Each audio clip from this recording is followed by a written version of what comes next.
Thank you for joining us on the Piloways Podcast. My name is Alex Vidalis, and as always, the Piloways Podcast is a show about artistry, about technology. It's about community, it's about commerce. It's about the intersections of these worlds in the creative types who join us in their lives. We ask artists, musicians, photographers, small business types. We ask all of these people to come on our show and tell their personal stories because it further embeds us in the community with their success, and our success is further embedded with them. This we do believe. On today's show, Chelsea Shorte, interviewing on our behalf, spoke with Jason and Kristina of Coup Sauvage and the Snips. Coup Sauvage and the Snips have been around since, I believe, 2011. And they have written a few songs that, as they would put it, challenge you. They also they don't just challenge your ability to shake your ass. They also challenge your emotions. They challenge your assumptions about gender identity. They challenge all sorts of things. They do this with songs like "Don't Touch My Hair" and various others. You're going to hear more about it in this interview. They are proudly representing, as they describe it, and many people in this area do in the DMV, call it Ward 9, which is actually referring to, because there's only 8 wards in the District of Columbia, it's actually Ward 9 is sometimes what people refer to as, or they call PG County Ward 9. They did this interview from Brentwood, Maryland. They are proud advocates for Ward 9. They love Laurel, Maryland. They love all of DC, but PG County, as in their own words, has been very kind to them. You're going to hear them talk in this very first segment about the House of Sauvage and sort of the lineage that brought it into existence. And you're going to hear them talk a little bit about ball culture. For those of you who don't know, I myself wasn't super familiar with it. It was very educating to listen to this interview. Thanks so much to Chelsea Shorte, and thanks, of course, to Kristina and Jason of Coup Sauvage and the Snips.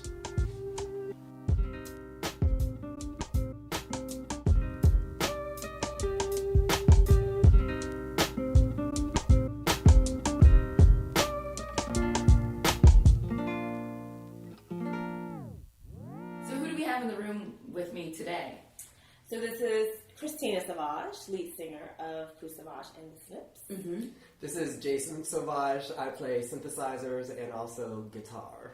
Okay. And that's a little bit of a secret. That's a new addition. Well, the guitar is played through the laptop on some songs. Okay. So I have not played the guitar live yet, but a lot of our songs secretly feature guitar. It's definitely in what. I'm trying to silence my phone. It's definitely in "Don't Touch My Hair," right? It is. It's prominently in there. Yes. Yeah, because I heard that.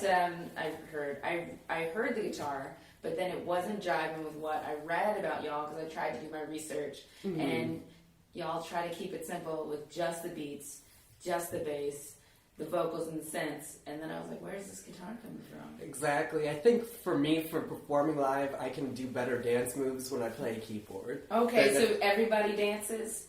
I try. Yeah, just about. We dance in our own way. That is definitely part of the House of Sauvage philosophy, that everybody should be dancing. So, of course, myself and the Snips, our background singers, we are always moving. So, yes, we took inspiration from some of the Motown and classic soul greats, your Gladys Knight and the Pips, which is the inspiration for the name of the Snips. Okay. Yes. Cool. Your girl groups, your Shirelles, Marvelettes, where there was just these great dance moves that were simple and subtle, yet still 50, 60 years later, we all still remember them. And it just makes a show that much more fun. Yeah. So we want to dance. We want to make other people dance. Well, just released your debut EP, Songs of Ward 9. Yep, Songs from Ward 9. Songs from Ward 9. We are. So we are recording right now from Ward 9. So we rep Ward 9 pretty hard. I mean, we like to consider ourselves a consummate DC DMV band. Yes. Our headquarters are in Ward 9 proper in Brentwood, Maryland. Okay, because you know what? When I am new-ish to DC, newish enough that I didn't know that Ward 9 was a nickname for PG County. Right. And at first I was like, wait, DC only has 8 wards. Is Ward 9 the manifestation of the paradise that Coup Sauvage and the Snips is trying to bring into the physical world. I like that too. We think that PG County is its own paradise. Yes, absolutely. absolutely. It's certainly been a paradise for us. I mean,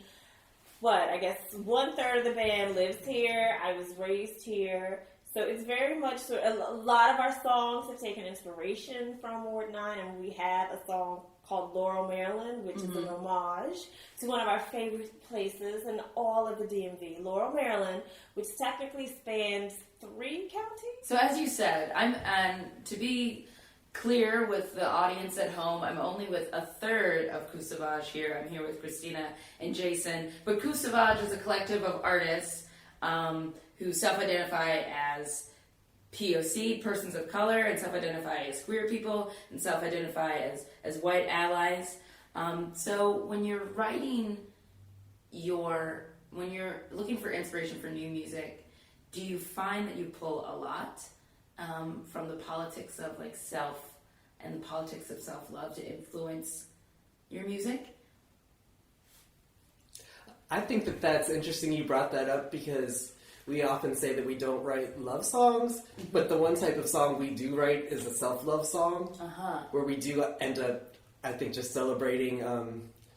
One of our songs, Cute to Shoot, is about how we do like to be photographed, and we might not look traditionally or what society would deem something attractive or beautiful with certain body types, certain shades, but this song to us is about subverting the male gaze and celebrating our images. That is something I can get behind, very much so. Yeah. And you have such an interesting artistic setup to your art collective. And I know I'm sounding very vague, but I am a black gay. So that you have named Coup Sauvage and the Snips as under the House of Sauvage, that I get where it's coming from. But can you explain a little bit of maybe the ball culture that informed how you've set up your art house and your family here? And I mean by ball culture, maybe the listeners still don't know. Right. So maybe the listeners have noticed that we said that Coup Sauvage and the Snips identify as people of color, but also white allies, but they all have the same last name. How is that possible? It's underground black gay culture, usually with gay men, where they, I guess as a response to maybe sometimes not being so welcome in their own homes as young men or in their families, they created their own families, and they live and celebrate this new adopted family or chosen family, and that's how they get the House of a specific name. House Extravaganza, House Ninja, and now House Sauvage. So maybe you could explain why you made that artistic choice and what it means to you, and maybe how ball culture informs your art. So we would, first of all, never put ourselves in the category of such legends as House of Extravaganza, House of Balenciaga. We are coming from a place of, we absolutely worship at the altar of all of those houses. I mean, they are the legends. They own everything. We absolutely just recognize that, first of all, if you are making dance music, period, you need to be worshiping at the altar of gay dance culture. Because those are the folks who created all of this for all of us. So, absolutely, I mean, we've taken some cues from that culture, just as we've taken a lot of cues from a lot of other communities. I mean, that is very much a part of that music. It's very much a part of the House of Sauvage sort of DNA. And that was just sort of one of the early touchstones that we realized we all shared. I mean, I think that we would never claim to be a part of ball culture. Although I will say for the record, Rain Sauvage, one of our Snips, did just walk on a ball last week in 1 place.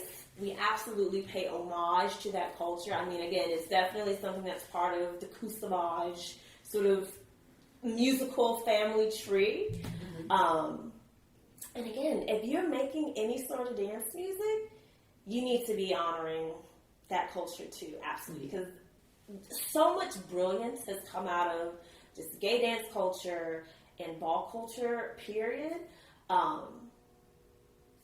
that I think we really latched onto that idea too, found something about that idea of performativity that is at the core of so much ball culture, this idea of performing another type of identity.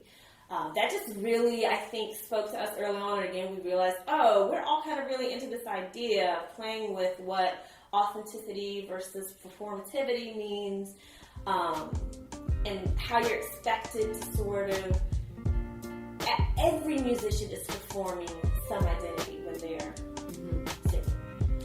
And we just really wanted to play with that idea, and I think ball culture is just such a great example of how people play with that in just these really, really amazingly transgressive and fierce ways. I love the phrase transgressive and fierce ways. So special thank you, Kristina, for educating those of us who didn't know a lot about ball culture. I think I kind of knew or thought I knew about it, but this was definitely an eye-opener for me. So thank you very much. An ear-opener, if you will. In the next segment, you're going to hear Jason talk about DMV music and how he feels it's on an upswing. You're going to hear Kristina talk about Discord and its stamp on the music scene, and how they sometimes feel like they don't fit in, but at the same time still feel like they have been treated, and I love this, treated as the super group that they are. You're also going to hear them talk about how their music isn't just about making people want to shake their ass, but it's also about implicating them and taking them on an emotional journey, making them feel or wonder, is this song about me?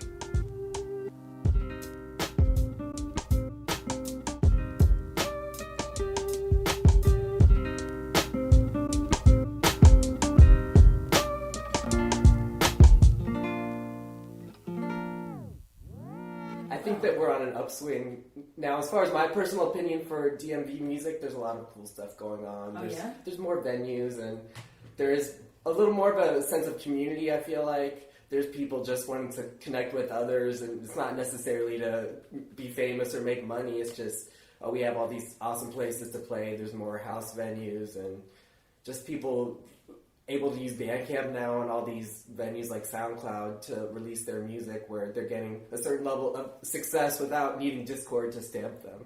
Discord's great, but they're not the end-all be-all for DC music. And it's like I almost wonder now if, since there's like 20, 30 years between that period where there was this sort of like a DC music before and after Ian McKay. Yeah. Like, there's been enough time that it doesn't feel like as much of a ghost that haunts a lot of music. I mean, Discord never necessarily set out to be the be-all, end-all. Mm-hmm. But I think for many years, like, that whole scene really did just, was this huge just cloud over so many bands. I think bands, particularly playing a certain type of music, feeling like your goal was either to sort of ascend to Discord type levels, or similar other local indie labels, and you were just always going to be compared to them. They were the measuring stick. Where do you all fit in when it comes, because I'm thinking you all create dance music and you have such an energetic live show, and I think about how that jives with how DC is changing. Like, where do y'all fit in, and what is your role to play in the DC and DMV music scene? Oh, we don't fit in. Okay, you don't. We don't fit in. Yeah, we never have. I don't know if we ever will. I mean, we have been treated like the supergroup that we are by much of DC. Mm-hmm. Our entree was relatively easy in a sense because many of us have been involved in local music circles and art circles for years and years. And it wasn't until 2010, 2011 that we sort of collectively formed Coup Sauvage. But we'd all sort of been dabbling our fingers in different parts of DC music. And I think we've been part of those other sort of scenes within DC music that often get more attention. Mm-hmm. But I think from day one, we decided that we wanted to basically throw away the script about what DC music was supposed to look like or sound like. We knew that we wanted to fuse together all of these different types of sounds and communities that we call home, and it doesn't fit in DC. It doesn't yet. I think that's changing a little bit, but we always say, like, unpack your indie rock privilege. DC music has had this sort of mythology about its punk history for a very long time. I think that, of course, it has all of these other amazing musical traditions that we draw from, that we certainly were raised on. But I don't think we've ever wanted to be limited by what the idea is of a DC band. Yes, I was just going to say that I think our sound came very naturally, and 4 of us were born in DC and we grew up here, so it's not something per se that is calculated, although people in a way don't know what to make of us. It's just a natural outreach of the music we all listen to growing up around here. So you do hear all these elements that are kind of fused together. I mean, Marvin Gaye is from DC. People don't even realize that. A lot of go-go is recognized at this point. We've sampled Chuck Brown, but we're also fusing that with punk stuff that maybe is more well-known or celebrated, at least now, in certain circles. And I think even though we sound pretty unique, it was not something that was calculated. It just came together very naturally and fluidly. Shows that you're on, they aren't like your crowd. So when you perform for them, do you find that like they're getting into it and like they're enjoying the challenge that you're giving them? I don't think we have had one crowd that's looked the same or one bill or lineup that we've been on that's looked the same. I mean, I think that's something else, like Jason was just saying. We've never necessarily been calculated about sitting down to say, okay, this month we want to be on a bill with nothing but post-punk bands. And then next month we want to be on a bill with nothing but synth-pop acts. We've never done that. It's just always been very organic.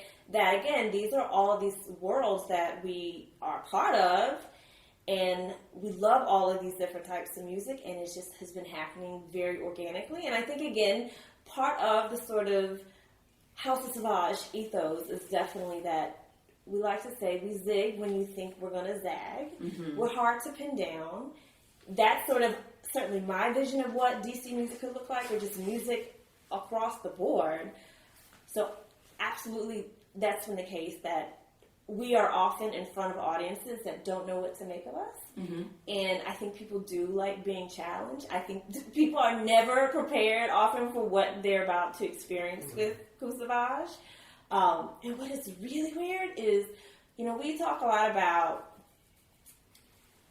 our music being about confronting audiences too, and we want you to dance, and we want you to feel implicated, and people really like feeling implicated. Could you go into more of that feeling implicated a little more? Because it's not connecting with me. What do you mean by you implicating the audience? We want you to squirm a little. Okay. Like, I want you to shake that ass, and I want you to squirm a little and feel uncomfortable, because we are complicating all these narratives about race and gender and sexuality and these other parts of identity, and you're not entirely sure what to do with all of this. I want you to feel implicated. Like, wait a second. They're talking about this thing and I'm dancing to it, but is she talking about me when she's singing about newcomers traipsing into DC and changing the character of certain neighborhoods when they start opening up yoga studios and adding food trucks? Like, we've heard people in audiences after our song Air to Nothing turn around and start talking to each other like, whoa, that is happening in this neighborhood. I think she's talking about me. What does that mean? Like, we always joke, too, it's sort of like when people used to go to Gallagher comedy shows. If you sat in the front row, you knew to cover yourself in a plastic tarp. You need to have a tarp on if you're going to be in the first row of a Coup Sauvage show. You need an emotional tarp to prepare yourself, because we are hopefully going to make you feel some difficult emotions. An emotional tarp. That's I like that. I like that. You bring your emotional tarp when you're going to go to a Coup Sauvage show. A lot of times I make jokes, I make little glib comments about the interviews, but in this next segment, no glib comment, no quirky, funny little statement. This is about the song Requiem from Mountaintop. And, if there was one big thing about Coup Sauvage that I wanted to come up on this interview, and thank you, Chelsea, for asking about it. It's the song Requiem from Mountaintop. It's extremely important, and I want you to listen hard.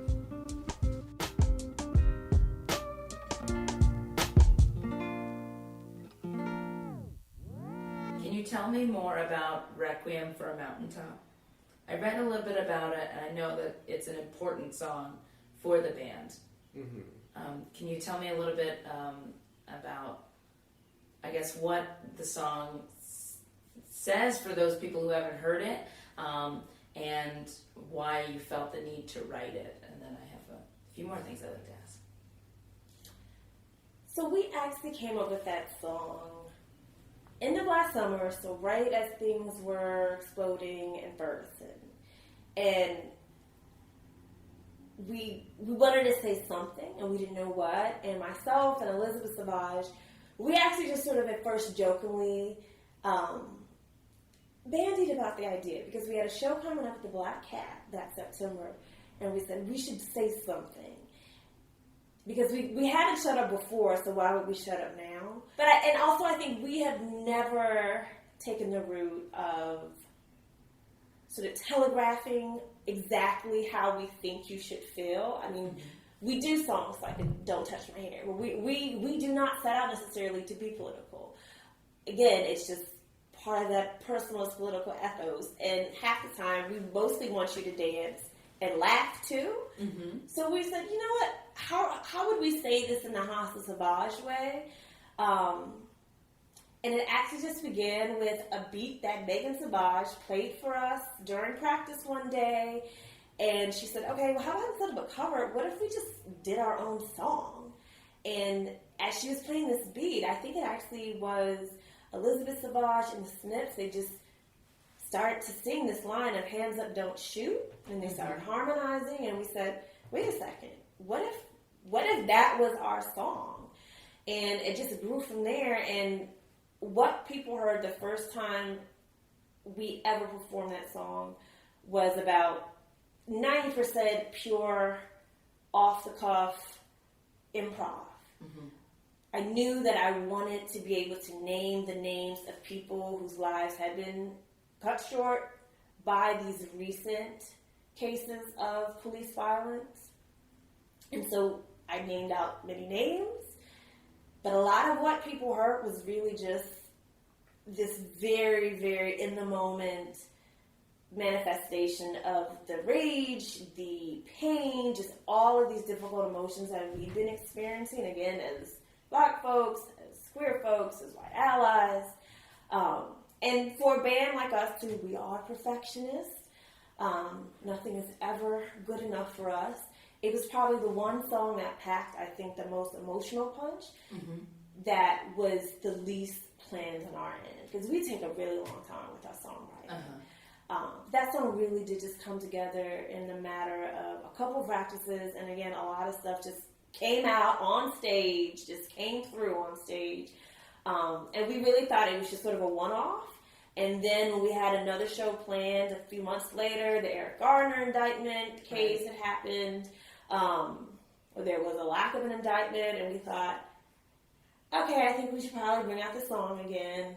And people just responded to it in a way that really just surprised us. And we are not easily surprised. So we were really surprised.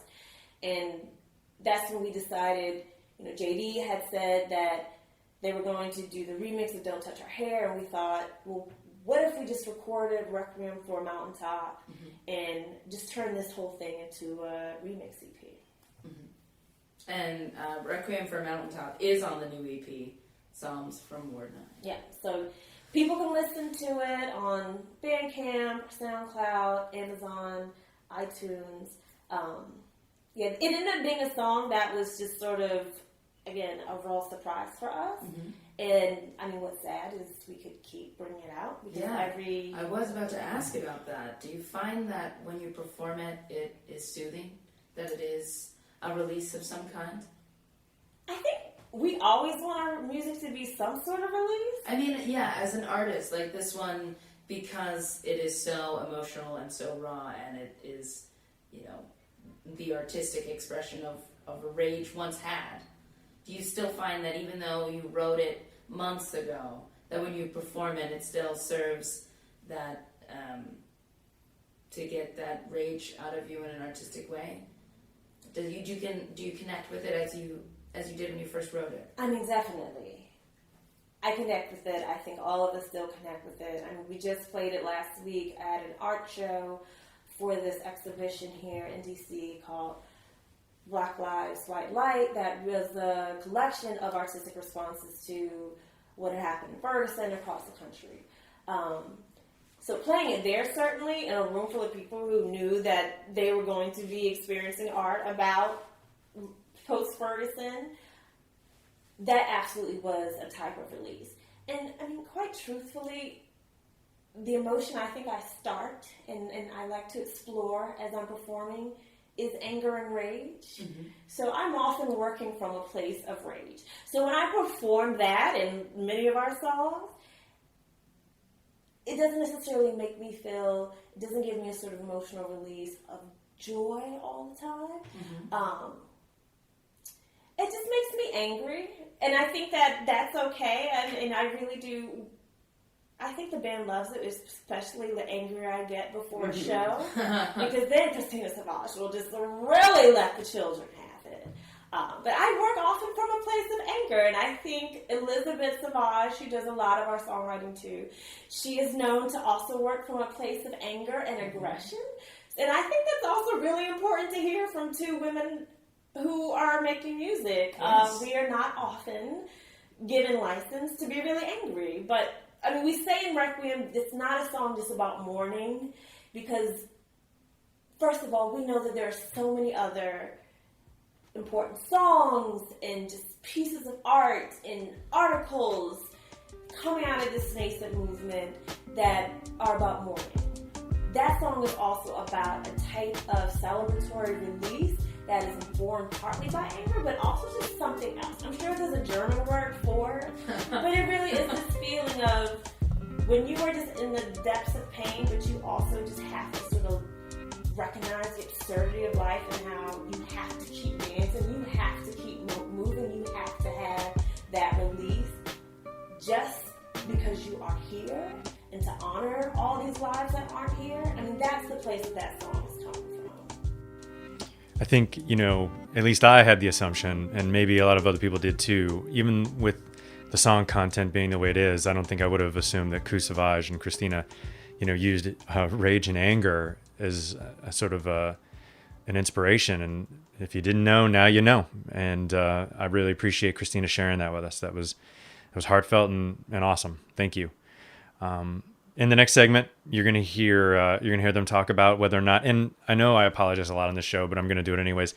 Chelsea's recorder filled up, and she had to use the phone for the rest of the interview, and so this sounds just a little bit different, a little bit compressed, and just bear with it because it's still great. It's still great interview stuff, and I apologize to Kristina and Jason for this last segment sounding a little rough, but bear with us because I still think it's a great interview.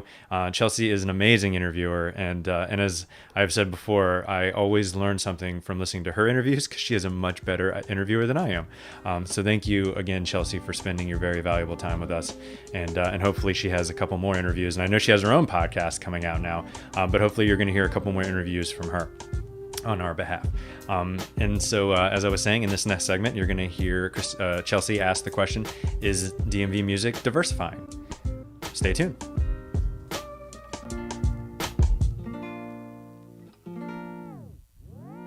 Is DMV music diversifying now? Short answer, yes. Mm-hmm. I think compared to when I was growing up and really starting to get into music, it still felt weird to me as a young Black woman walking into clubs like the Black Hat. Uh-huh. Because I didn't see other folks like myself, or when I saw the one or two, it was like, oh my God, oh look, the other unicorn. And there was a fairly little tight-knit circle of some folks like that. And I think if you ask like queer folks, they've maybe had a similar experience too. So I think across a few different types of communities and difference, that things are more diverse in DC music. Do you mean as far as like the people who are going to shows, the people who are playing the shows, and the people who are booking the shows as far as who they pick to join lists? I think so. I think that all of that is changing. I think that DC's, first of all, has never had a sort of myopic music scene where there was just maybe one type of music that was popular. DC has had an active hip-hop world. Mm-hmm. Way before Wale ever started complaining at people over Twitter. We, of course, had this huge sprawling go-go culture. We had a huge indie and rock and roll scene that went way beyond, Henry Rollins and the Family Mackay. I mean, there's been a huge dance music and soul music scene stretching back decades here. So it's never just been sort of this one thing or this sort of binary. I think what probably was the case for a really long time is all those different sort of worlds were very, very polarized, were very, very fractured. So even when I was much younger, it was like I could spend one night with like my dance music weirdos, and they would be like, I would never go to any show where people had guitars. If I went to the Basement Punk show at the time, people were like not checking for DJs. They were like, we don't dance, or we dance a completely different way. Nobody was thinking about sort of bringing all those different worlds together. And I do think that's a lot different now. I think you see that especially with like a lot of lines blurring between hip hop and electronic music, DC. I think a lot of the bands too. I mean, we don't necessarily fit in anywhere, but I do think we found other people who don't fit in anywhere too. So we found the other weirdos. And I think there are a lot more of those weirdos in DC music than before who are just experimenting with all these different types of music. I don't know. What do you think? The other thing I was going to mention that I think is special to DC is that the fact that all ages shows are so important. Yeah. So you do get a lot of younger participants. Mm-hmm. And I ended up befriending a lot of teenagers who are in bands and who would come to our shows, and they play music on their own now. And that's something pretty special compared to other cities where you might have to be 21 to participate in the scene. And you also see people, as they get older, they might have kids, but they'll still go to shows, they'll still play music into their 30s and 40s, where it's not just 20-somethings. So I think that's something that's cool with DC. There's a diversity of ages as well. Yeah. So as we come to the end of another Pile of Waste podcast, special thanks go out, as always, to the following. Chelsea Shorte for conducting the interview, Jason and Kristina Sauvage for being participants in the interview, being interviewed. I think this was one of my absolute favorite shows by far. Coup Sauvage, very unique talents, very unique sound, very unique message. And I am extremely appreciative of their very valuable time. And I'm extremely appreciative of your valuable time. A special thank you goes out to, of course, you for listening to this podcast. By listening to this podcast, you are a true believer. You believe that artists, musicians, all people who come on this show and share their personal stories, we will be further embedded with their success, and our success is now further embedded with them. I wanted to also send out a special thanks to Amanda Kleiman for always being a huge inspiration to me and continuing to deliver this show, reminding me the reasons that I do this show, and reminding me that it is better to do this show than to just dick around and do nothing, which I know doesn't sound like something that someone needs to be reminded of. But, for me, sometimes my motivation wanes a little bit because I don't hear from any of you, really. I don't hear from anyone who listens to the show on a regular basis. And it would be wonderful to hear from you. You can reach out to us on the Facebook. You can reach out to us through Twitter @PilotWaves. And you can, of course, email us, culture@pilotwaves.com. It would be great to hear from you. Thank you again for listening. And remember, everything was, everything is, and everything always will be simply wonderful. Be good to each other, and we'll see you, or you'll hear us, the next time.